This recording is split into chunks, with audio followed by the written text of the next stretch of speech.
All right, so you guys have your air car spreadsheet, and what you'll do is you'll put in all the car names, then the drivers of the car.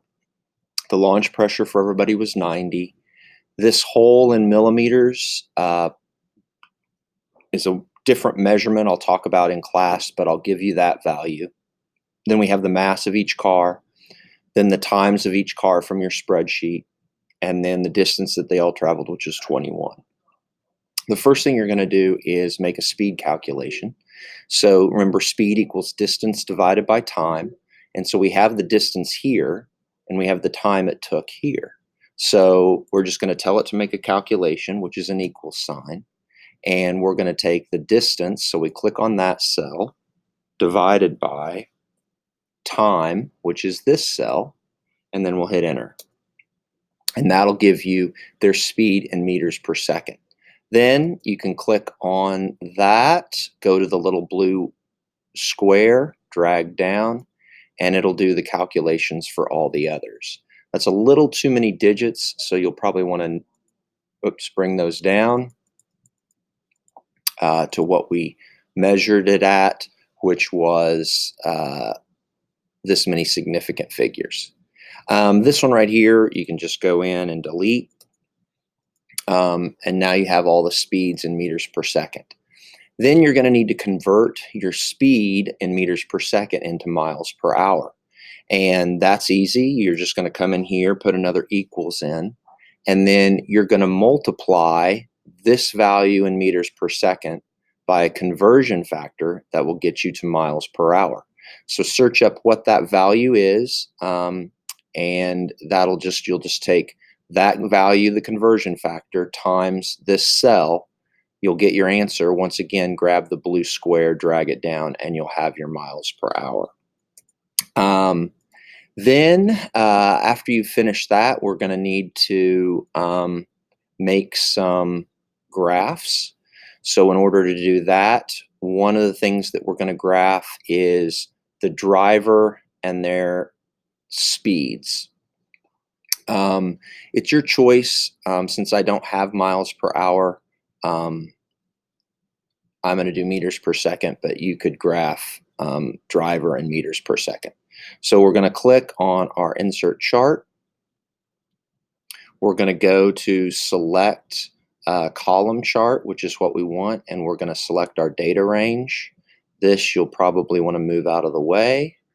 So I'm going to click on my data range, and I'm going to tell it that I want the drivers, and I'm going to add another range, and I want their speeds. And then I'm going to hit OK. That'll create a graph. I'm going to go ahead and move that to its own sheet. And now I'm ready to edit the chart to give it a title. Remember, label your x-axis with number for what it is and units. In this case, it's names, so there aren't any units. And then what it is and units on the left-hand side. And when you have number and unit, or name and unit, what it is and unit, and the title, you're finished with that one. Then you can go back to sheet 1, and now you're going to do a scatter graph to look at what this data looks like, to see if there's a correlation between mass in grams and speed in meters per second. So the way that we're going to do that is we're going to go ahead and add another chart. This one is speed. Kind of looks like it shows it for me, but I'm going to go ahead and come in here, and I'm going to click on the x-axis, and I'm going to go with mass in grams. Whoops, cancel. Let's get this out of the way. So I'm going to hit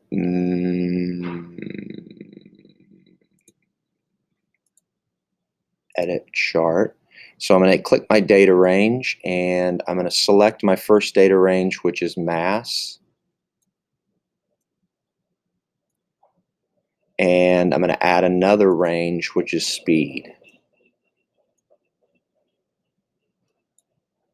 Okay, and when I bring that one up, you're going to have a graph, and you're going to be able to figure out whether or not there's a correlation between mass and speed of your car. Don't forget to label speed, meters per second, label your x-axis as well, and then you'll need to change the title so that that's proper, and you'll move that to its own sheet. All right, now you're going to do another scatter graph. However, this time you're going to be looking at the hole size as the x value and your speed as the y. You'll do that just like you did the last one, except you'll select the hole values there.